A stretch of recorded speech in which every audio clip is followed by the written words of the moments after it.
ಯಾಕೆ ಪ್ರಶ್ನೆ ಕೇಳ್ತಾ ಇದ್ದೇನೆ ಅಂದರೆ ಲಕ್ಷ್ಮೀ ಹೆಬ್ಬಾಳ್ಕರ್ ಅವರೇ, ನಾನೊಬ್ಬ ಮಹಿಳೆ, ಬೇಸಿಕಲಿ ನಿಮ್ಮ ಹಾಗೇನೆ ಹೋರಾಟ ಮಾಡಿ ನಾವುಗಳು ಕೂಡ ಪ್ರತಿ ಮಹಿಳೆಗೂ it takes a lot to achieve some position.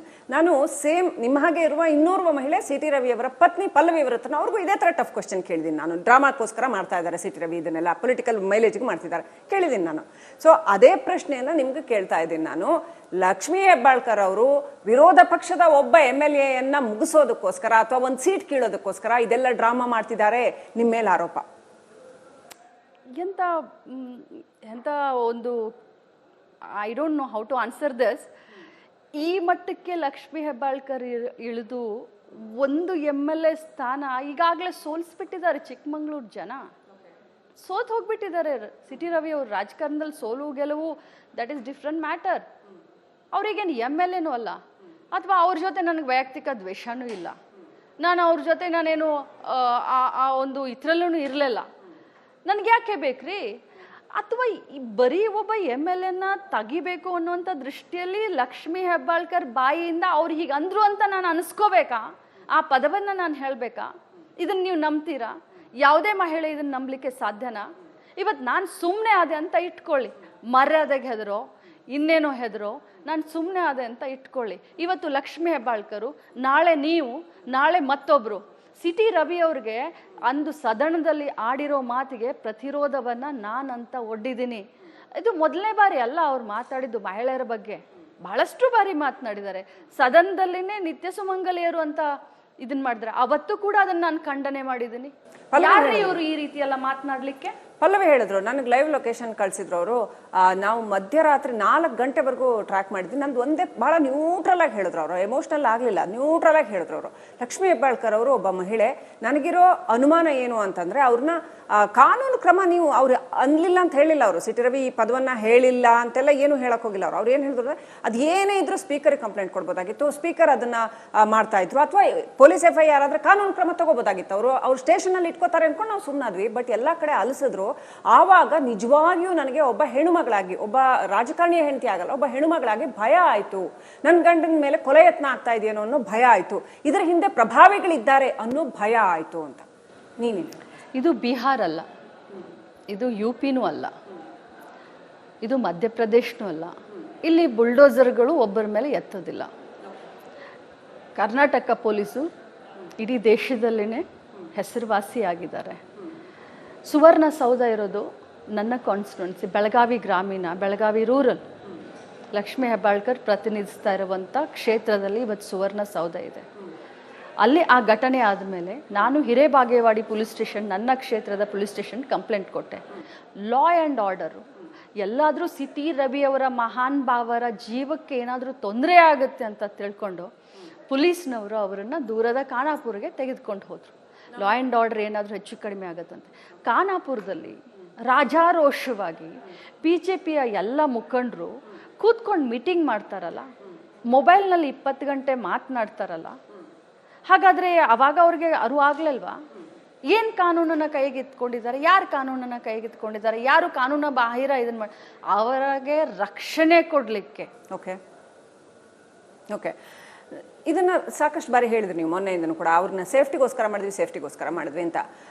ಒಂದು ನನ್ನ ಪ್ರಶ್ನೆ ಇರೋದು, ನೀವು ಬೆಳಗಾವಿಯ ಒಬ್ಬ ಜವಾಬ್ದಾರಿಯುತ ನಾಯಕಿಯಾಗಿ, ಹಾಗಾದ್ರೆ ಬೆಳಗಾವಿ ಪೊಲೀಸರು ಇಷ್ಟು ವೀಕ್, ಅವ್ರನ್ನ ಖಾನಾಪುರದಲ್ಲಿ ಇಟ್ಟು ಒಂದು ಸೇಫ್ಟಿ ಕೊಡ್ಲಾರ್ದಷ್ಟು ಊರೆಲ್ಲ 4 ಜಿಲ್ಲೆಗಳು, ಆ ಊರುಗಳ ಹೆಸರು ನೋಡ್ಬಿಟ್ರೆ ಎಲ್ಲೆಲ್ಲಿ ಅಳಿಸಿದ್ದಾರೆ, ಎಲ್ಲೆಲ್ಲಿ ಕಾಡು ಕ್ವೇರಿ, ಅಲ್ಲೆಲ್ಲ ಯಾಕೆ ತಗೊಂಡು ಹೋಗ್ಬೇಕಾಗಿತ್ತು? ನಮ್ಮ ಮೀಡಿಯಾದ ಫ್ರಾಂಕ್ ಆಗಿ ಹೇಳ್ತೀನಿ ಮೇಡಮ್, ಭಾಳ ಫ್ರಾಂಕ್ ಆಗಿ ಹೇಳ್ತೀನಿ, ಮತ್ತು let me be very honest with you. ನಮ್ಮ ಮೀಡಿಯಾದವ್ರು ಹುಡುಗರು ಹೇಳ್ತಾ ಇದ್ರು, ಅಲ್ಲಿ ಎಲ್ಲರೂ ಇದ್ರು ಖಾನಾಪುರದಲ್ಲಿ, ನಾವೆಲ್ಲರೂ ಇದ್ವಿ, ಏನು ಗಲಾಟೆ ಆಗ್ತಿರಲಿಲ್ಲ, ಇದನ್ನು ಸಿಂಪಲ್ ಆಗಿ ಹ್ಯಾಂಡಲ್ ಮಾಡ್ಬೋದಾಗಿತ್ತು, ಅವ್ರನ್ನ ಅಲ್ಲೇ ಇಟ್ಕೊಂಡು ನೆಕ್ಸ್ಟ್ ಕಾನೂನು ಕ್ರಮ ತಗೋಬೋದಾಗಿತ್ತು. ಯಾರೋ 2 ಜನ ಒಳಗೆ ಬಿಟ್ಟರು, ಹಾಗಾಗಿ ಅಲ್ಲೇನೋ ಸ್ವಲ್ಪ ಗಲಾಟೆ ಆಯಿತು, ಹಾಗಾಗಿ ಅನಿವಾರ್ಯವಾಗಿ ಅವ್ರನ್ನ ಹೊರಗಡೆ ಕರ್ಕೊಂಡು ಊರೆಲ್ಲ ಸುತ್ತಕ್ಕೆ ಶುರು ಮಾಡಿದ್ರು ಅಂತ. ಯಾಕೆ ಇಷ್ಟು ಅನಾರ್ಕಿಕಲ್ ಆಗಿ ಯಾಕೆ ಹ್ಯಾಂಡಲ್ ಮಾಡಬೇಕಾಗಿತ್ತು ಅಂತ ನೀವು ಹೇಳೋದು ಒಪ್ಕೊಳ್ತೀನಿ. ನಾನು ಮುಂಚೆನೇ ಹೇಳಿದೆ, ಏನಾದರೂ ಪೊಲೀಸ್ನವ್ರು ತಪ್ಪು ಮಾಡಿದ್ರೆ ಅವ್ರಿಗೂ ತನಿಖೆ ಆಗಲಿ, ಅವ್ರಿಗೂ ಶಿಕ್ಷೆ ಆಗಲಿ ಅಂತ. ಇದನ್ನೆಲ್ಲ ನೀವು ವೈಭವೀಕರಣ ಮಾಡೋದ್ರಲ್ಲಿ ಒಂದು ವಿಚಾರವನ್ನ ಮರಿತಾ ಇದ್ದೀರಾ. ಈ ಘಟನೆ ಆಗ್ಲಿಕ್ಕೆ ಸಾಧ್ಯ ಇತ್ತ? ಯಾಕೆ ಸಿ ಟಿ ರವಿ ಅವರು ಖಾನಾಪುರ ಬಿಜೆಪಿ ಅವರಿಗೆ ಅನಗತ್ಯವಾಗಿ ಮೈಲೇಜ್ ಕೊಟ್ಬಿಟ್ರ ಅಂತ? ಯಾಕೆ ಖಾನಾಪುರ ಸ್ಟೇಷನ್ ಹೋದ್ರು? ಯಾಕೆ ಖಾನಾಪುರ ಸ್ಟೇಷನ್ ನಲ್ಲಿ 300-400 ಜನ ಯಾಕೆ ಬಂದ್ರು? ಯಾಕೆ ಮಧ್ಯರಾತ್ರಿ 3 ಗಂಟೆಗೆ ಕುತ್ಕೊಂಡು ಪ್ರೊಟೆಸ್ಟ್ ಮಾಡ್ತಾರೆ? ಯಾಕೆ ಗದ್ದೆಗೆ ಹೋಗುವಂಥ ಪ್ರಸಂಗ ಬಂತು? ಯಾಕೆ ಸುತ್ತಾಡಿಸುವಂಥ ಪ್ರಸಂಗ ಬಂತು? ಮೂಲ ಕಾರಣ ಏನು? ನೀವು ಮಾಡೋದನ್ನ ಎಲ್ಲ ಮಾಡಿಬಿಟ್ಟು ಮೈಲಾರನ್ನ ಸುತ್ತೀರ ಅಂತಂದ್ರೆ ಇದಕ್ಕೆ ಏನಾದ್ರೂ ಉತ್ತರ ಬೇಕಲ್ಲ, ಲಾಜಿಕಲ್ ಎಂಡ್ ಏನಾದ್ರೂ ಬೇಕಲ್ಲ. ಪೊಲೀಸ್ ಅವರು ಹೀಗೆ ಮಾಡಿದ್ರು, ಪೊಲೀಸ್ನವ್ರು ಹಾಗೆ ಮಾಡಿದ್ರು, ಸೆಕೆಂಡ್ರಿ. ಯಾಕೆ ಪ್ರಶ್ನೆ ಕೇಳ್ತಾ ಇದ್ದೀನಿ ಅಂದರೆ ಲಕ್ಷ್ಮೀ ಹೆಬ್ಬಾಳ್ಕರ್ ಅವರೇ, ನಾನೊಬ್ಬ ಮಹಿಳೆ, ಬೇಸಿಕಲಿ ನಿಮ್ಮ ಹಾಗೇನೆ ಹೋರಾಟ ಮಾಡಿ ನಾವುಗಳು ಕೂಡ ಪ್ರತಿ ಮಹಿಳೆಗೂ it takes a lot to achieve some position. ನಾನು ಸೇಮ್ ನಿಮ್ಮ ಹಾಗೆ ಇರುವ ಇನ್ನೋರ್ವ ಮಹಿಳೆ ಸಿ ಟಿ ರವಿ ಅವರ ಪತ್ನಿ ಪಲ್ಲವಿ ಅವರ ಹತ್ರ ಅವ್ರಿಗೂ ಇದೇ ಥರ ಟಫ್ ಕ್ವಶನ್ ಕೇಳಿದ್ದೀನಿ ನಾನು. ಡ್ರಾಮಾಕ್ಕೋಸ್ಕರ ಮಾಡ್ತಾ ಇದ್ದಾರೆ ಸಿ ಟಿ ರವಿ, ಇದನ್ನೆಲ್ಲ ಪೊಲಿಟಿಕಲ್ ಮೈಲೇಜ್ಗೂ ಮಾಡ್ತಿದ್ದಾರೆ, ಕೇಳಿದ್ದೀನಿ ನಾನು. ಸೊ ಅದೇ ಪ್ರಶ್ನೆಯನ್ನು ನಿಮ್ಗೆ ಕೇಳ್ತಾ ಇದ್ದೀನಿ ನಾನು. ಲಕ್ಷ್ಮೀ ಹೆಬ್ಬಾಳ್ಕರ್ ಅವರು ವಿರೋಧ ಪಕ್ಷದ ಒಬ್ಬ MLA ಮುಗಿಸೋದಕ್ಕೋಸ್ಕರ ಅಥವಾ ಒಂದು ಸೀಟ್ ಕೀಳೋದಕ್ಕೋಸ್ಕರ ಇದೆಲ್ಲ ಡ್ರಾಮಾ ಮಾಡ್ತಿದ್ದಾರೆ ನಿಮ್ಮ ಮೇಲೆ ಆರೋಪ. ಎಂತ ಒಂದು I don't know how to answer this. ಈ ಮಟ್ಟಕ್ಕೆ ಲಕ್ಷ್ಮೀ ಹೆಬ್ಬಾಳ್ಕರ್ ಇಳಿದು ಒಂದು MLA ಸ್ಥಾನ ಈಗಾಗಲೇ ಸೋಲಿಸ್ಬಿಟ್ಟಿದ್ದಾರೆ. ಚಿಕ್ಕಮಂಗ್ಳೂರು ಜನ ಸೋತ್ ಹೋಗ್ಬಿಟ್ಟಿದ್ದಾರೆ. ಸಿ ಟಿ ರವಿ ಅವರು ರಾಜಕಾರಣದಲ್ಲಿ ಸೋಲು ಗೆಲುವು ದಟ್ ಈಸ್ ಡಿಫ್ರೆಂಟ್ ಮ್ಯಾಟರ್. ಅವ್ರಿಗೇನು MLA ಅಲ್ಲ, ಅಥವಾ ಅವ್ರ ಜೊತೆ ನನಗೆ ವೈಯಕ್ತಿಕ ದ್ವೇಷನೂ ಇಲ್ಲ. ನಾನು ಅವ್ರ ಜೊತೆ ನಾನೇನು ಆ ಒಂದು ಇದ್ರಲ್ಲೂ ಇರಲಿಲ್ಲ. ನನಗೆ ಯಾಕೆ ಬೇಕ್ರಿ? ಅಥವಾ ಬರೀ ಒಬ್ಬ MLA ತೆಗಿಬೇಕು ಅನ್ನುವಂಥ ದೃಷ್ಟಿಯಲ್ಲಿ ಲಕ್ಷ್ಮೀ ಹೆಬ್ಬಾಳ್ಕರ್ ಬಾಯಿಯಿಂದ ಅವ್ರು ಹೀಗೆ ಅಂದ್ರು ಅಂತ ನಾನು ಅನಿಸ್ಕೋಬೇಕಾ? ಆ ಪದವನ್ನು ನಾನು ಹೇಳಬೇಕಾ? ಇದನ್ನು ನೀವು ನಂಬ್ತೀರಾ? ಯಾವುದೇ ಮಹಿಳೆ ಇದನ್ನು ನಂಬಲಿಕ್ಕೆ ಸಾಧ್ಯನಾ? ಇವತ್ತು ನಾನು ಸುಮ್ಮನೆ ಆದೆ ಅಂತ ಇಟ್ಕೊಳ್ಳಿ, ಮರ್ಯಾದೆಗೆ ಹೆದರೋ ಇನ್ನೇನೋ ಹೆದರೋ ನಾನು ಸುಮ್ಮನೆ ಆದೆ ಅಂತ ಇಟ್ಕೊಳ್ಳಿ. ಇವತ್ತು ಲಕ್ಷ್ಮೀ ಹೆಬ್ಬಾಳ್ಕರು, ನಾಳೆ ನೀವು, ನಾಳೆ ಮತ್ತೊಬ್ಬರು. ಸಿ ಟಿ ರವಿ ಅವ್ರಿಗೆ ಅಂದು ಸದನದಲ್ಲಿ ಆಡಿರೋ ಮಾತಿಗೆ ಪ್ರತಿರೋಧವನ್ನು ನಾನಂತ ಒಡ್ಡಿದ್ದೀನಿ. ಇದು ಮೊದಲನೇ ಬಾರಿ ಅಲ್ಲ ಅವ್ರು ಮಾತಾಡಿದ್ದು ಮಹಿಳೆಯರ ಬಗ್ಗೆ. ಬಹಳಷ್ಟು ಬಾರಿ ಮಾತನಾಡಿದ್ದಾರೆ. ಸದನದಲ್ಲಿನೇ ನಿತ್ಯ ಸುಮಂಗಲಿಯರು ಅಂತ ಇದನ್ನ ಮಾಡಿದ್ರೆ ಅವತ್ತು ಕೂಡ ಅದನ್ನ ನಾನು ಖಂಡನೆ ಮಾಡಿದ್ದೀನಿ. ಯಾರು ಇವರು ಈ ರೀತಿ ಎಲ್ಲ ಮಾತನಾಡ್ಲಿಕ್ಕೆ? ಪಲ್ಲವಿ ಹೇಳಿದ್ರು, ನನಗೆ ಲೈವ್ ಲೊಕೇಶನ್ ಕಳಿಸಿದ್ರು ಅವರು. ನಾವು ಮಧ್ಯರಾತ್ರಿ 4 ಗಂಟೆವರೆಗೂ ಟ್ರ್ಯಾಕ್ ಮಾಡಿದ್ವಿ. ನಂದು ಒಂದೇ ಭಾಳ ನ್ಯೂಟ್ರಲ್ ಆಗಿ ಹೇಳಿದ್ರು ಅವರು, ಎಮೋಷ್ನಲ್ ಆಗಲಿಲ್ಲ, ನ್ಯೂಟ್ರಲ್ ಆಗಿ ಹೇಳಿದ್ರು ಅವರು. ಲಕ್ಷ್ಮೀ ಹೆಬ್ಬಾಳ್ಕರ್ ಅವರು ಒಬ್ಬ ಮಹಿಳೆ. ನನಗಿರೋ ಅನುಮಾನ ಏನು ಅಂತಂದರೆ, ಅವ್ರನ್ನ ಕಾನೂನು ಕ್ರಮ ನೀವು ಅವ್ರು ಅನ್ಲಿಲ್ಲ ಅಂತ ಹೇಳಿಲ್ಲ ಅವರು. ಸಿ ಟಿ ರವಿ ಈ ಪದವನ್ನು ಹೇಳಿಲ್ಲ ಅಂತೆಲ್ಲ ಏನು ಹೇಳಕ್ ಹೋಗಿಲ್ಲ ಅವರು. ಅವ್ರು ಏನು ಹೇಳಿದ್ರು, ಅದು ಏನೇ ಇದ್ರೂ ಸ್ಪೀಕರ್ಗೆ ಕಂಪ್ಲೇಂಟ್ ಕೊಡ್ಬೋದಾಗಿತ್ತು, ಸ್ಪೀಕರ್ ಅದನ್ನ ಮಾಡ್ತಾ ಇದ್ರು, ಅಥವಾ ಪೊಲೀಸ್ FIR ಆದ್ರೆ ಕಾನೂನು ಕ್ರಮ ತಗೋಬೋದಾಗಿತ್ತು. ಅವ್ರು ಸ್ಟೇಷನಲ್ಲಿ ಇಟ್ಕೋತಾರೆ ಅನ್ಕೊಂಡು ನಾವು ಸುಮ್ಮನಾದ್ವಿ. ಬಟ್ ಎಲ್ಲ ಕಡೆ ಅಲಿಸಿದ್ರು. ಆವಾಗ ನಿಜವಾಗಿಯೂ ನನಗೆ ಒಬ್ಬ ಹೆಣ್ಣುಮಗಳಾಗಿ, ಒಬ್ಬ ರಾಜಕಾರಣಿಯ ಹೆಂಡತಿ ಆಗಲ್ಲ, ಒಬ್ಬ ಹೆಣ್ಣುಮಗಳಾಗಿ ಭಯ ಆಯಿತು. ನನ್ನ ಗಂಡನ ಮೇಲೆ ಕೊಲೆ ಯತ್ನ ಆಗ್ತಾ ಇದೆಯೇನೋ ಅನ್ನೋ ಭಯ ಆಯಿತು. ಇದರ ಹಿಂದೆ ಪ್ರಭಾವಿಗಳಿದ್ದಾರೆ ಅನ್ನೋ ಭಯ ಆಯಿತು ಅಂತ.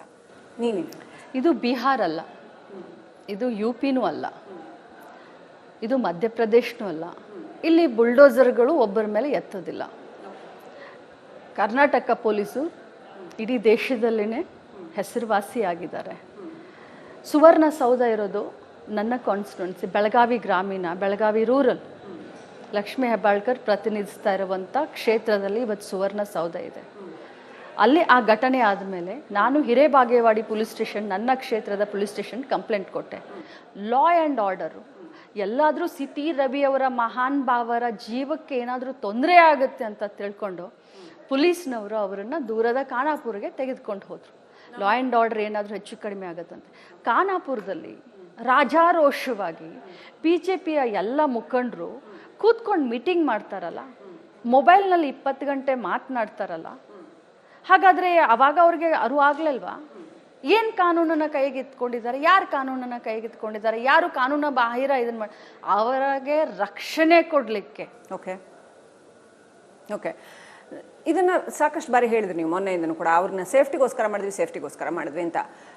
ಒಂದು ನನ್ನ ಪ್ರಶ್ನೆ ಇರೋದು, ನೀವು ಬೆಳಗಾವಿಯ ಒಬ್ಬ ಜವಾಬ್ದಾರಿಯುತ ನಾಯಕಿಯಾಗಿ, ಹಾಗಾದರೆ ಬೆಳಗಾವಿ ಪೊಲೀಸರು ಇಷ್ಟು ವೀಕ್, ಅವ್ರನ್ನ ಖಾನಾಪುರದಲ್ಲಿ ಇಟ್ಟು ಒಂದು ಸೇಫ್ಟಿ ಕೊಡಲಾರ್ದಷ್ಟು ಊರೆಲ್ಲ 4 ಜಿಲ್ಲೆಗಳು, ಆ ಊರುಗಳ ಹೆಸರು ನೋಡ್ಬಿಟ್ರೆ ಎಲ್ಲೆಲ್ಲಿ ಅಲಿಸಿದ್ದಾರೆ, ಎಲ್ಲೆಲ್ಲಿ ಕಾಡು ಕ್ವೇರಿ, ಅಲ್ಲೆಲ್ಲ ಯಾಕೆ ತಗೊಂಡು ಹೋಗ್ಬೇಕಾಗಿತ್ತು? ನಮ್ಮ ಮೀಡಿಯಾದ ಫ್ರಾಂಕಾಗಿ ಹೇಳ್ತೀನಿ ಮೇಡಮ್, ಭಾಳ ಫ್ರಾಂಕಾಗಿ ಹೇಳ್ತೀನಿ, ಮತ್ತು let me be very honest with you. ನಮ್ಮ ಮೀಡಿಯಾದವ್ರು ಹುಡುಗರು ಹೇಳ್ತಾ ಇದ್ರು, ಅಲ್ಲಿ ಎಲ್ಲರೂ ಇದ್ದರು ಖಾನಾಪುರದಲ್ಲಿ, ನಾವೆಲ್ಲರೂ ಇದ್ವಿ, ಏನು ಗಲಾಟೆ ಆಗ್ತಿರಲಿಲ್ಲ, ಇದನ್ನು ಸಿಂಪಲಾಗಿ ಹ್ಯಾಂಡ್ಲ್ ಮಾಡ್ಬೋದಾಗಿತ್ತು, ಅವ್ರನ್ನ ಅಲ್ಲೇ ಇಟ್ಕೊಂಡು ನೆಕ್ಸ್ಟ್ ಕಾನೂನು ಕ್ರಮ ತಗೋಬೋದಾಗಿತ್ತು. ಮೀಡಿಯಾ ಯಾರೋ 2 ಜನ ಒಳಗೆ ಬಿಟ್ಟರು, ಹಾಗಾಗಿ ಅಲ್ಲೇನೋ ಸ್ವಲ್ಪ ಗಲಾಟೆ ಆಯಿತು, ಹಾಗಾಗಿ ಅನಿವಾರ್ಯವಾಗಿ ಅವ್ರನ್ನ ಹೊರಗಡೆ ಕರ್ಕೊಂಡು ಊರೆಲ್ಲ ಸುತ್ಸಕ್ಕೆ ಶುರು ಮಾಡಿದ್ರು ಅಂತ. ಯಾಕೆ ಇಷ್ಟು ಅನಾರ್ಕಿಕಲ್ ಆಗಿ ಯಾಕೆ ಹ್ಯಾಂಡಲ್ ಮಾಡಬೇಕಾಗಿತ್ತು ಅಂತ ನೀವು ಹೇಳೋದು ಒಪ್ಕೊಳ್ತೀನಿ. ನಾನು ಮುಂಚೆನೇ ಹೇಳಿದೆ, ಏನಾದರೂ ಪೊಲೀಸ್ನವ್ರು ತಪ್ಪು ಮಾಡಿದ್ರೆ ಅವ್ರಿಗೂ ತನಿಖೆ ಆಗಲಿ, ಅವ್ರಿಗೂ ಶಿಕ್ಷೆ ಆಗಲಿ ಅಂತ. ಓಕೆ, ಇದನ್ನೆಲ್ಲ ನೀವು ವೈಭವೀಕರಣ ಮಾಡೋದ್ರಲ್ಲಿ ಒಂದು ವಿಚಾರವನ್ನ ಮರಿತಾ ಇದ್ದೀರಾ. ಈ ಘಟನೆ ಆಗ್ಲಿಕ್ಕೆ ಸಾಧ್ಯ ಇತ್ತಾ? ಯಾಕೆ ಸಿಟಿ ರವಿ ಅವರು ಖಾನಾಪುರ ಬಿಜೆಪಿ ಅವರಿಗೆ ಅನಗತ್ಯವಾಗಿ ಮೈಲೇಜ್ ಕೊಟ್ಬಿಟ್ರ ಅಂತ? ಯಾಕೆ ಖಾನಾಪುರ ಸ್ಟೇಷನ್ ಹೋದ್ರು? ಯಾಕೆ ಖಾನಾಪುರ ಸ್ಟೇಷನ್ ನಲ್ಲಿ 300-400 ಜನ ಯಾಕೆ ಬಂದ್ರು? ಯಾಕೆ ಮಧ್ಯರಾತ್ರಿ 3 ಗಂಟೆಗೆ ಕುತ್ಕೊಂಡು ಪ್ರೊಟೆಸ್ಟ್ ಮಾಡ್ತಾರೆ? ಯಾಕೆ ಗದ್ದೆಗೆ ಹೋಗುವಂತ ಪ್ರಸಂಗ ಬಂತು? ಯಾಕೆ ಸುತ್ತಾಡಿಸುವಂತ ಪ್ರಸಂಗ ಬಂತು? ಮೂಲ ಕಾರಣ ಏನು? ನೀವು ಮಾಡೋದನ್ನ ಎಲ್ಲ ಮಾಡಿಬಿಟ್ಟು ಮಹಿಳೆಯರನ್ನ ಸುತ್ತೀರಾ ಅಂತಂದ್ರೆ ಇದಕ್ಕೆ ಏನಾದ್ರೂ ಉತ್ತರ ಬೇಕಲ್ಲ, ಲಾಜಿಕಲ್ ಎಂಡ್ ಏನಾದ್ರೂ ಬೇಕಲ್ಲ. ಪೊಲೀಸ್ ಅವರು ಹೀಗೆ ಮಾಡಿದ್ರು, ಪೊಲೀಸ್ನವ್ರು ಹಾಗೆ ಮಾಡಿದ್ರು, ಸೆಕೆಂಡ್ರಿ.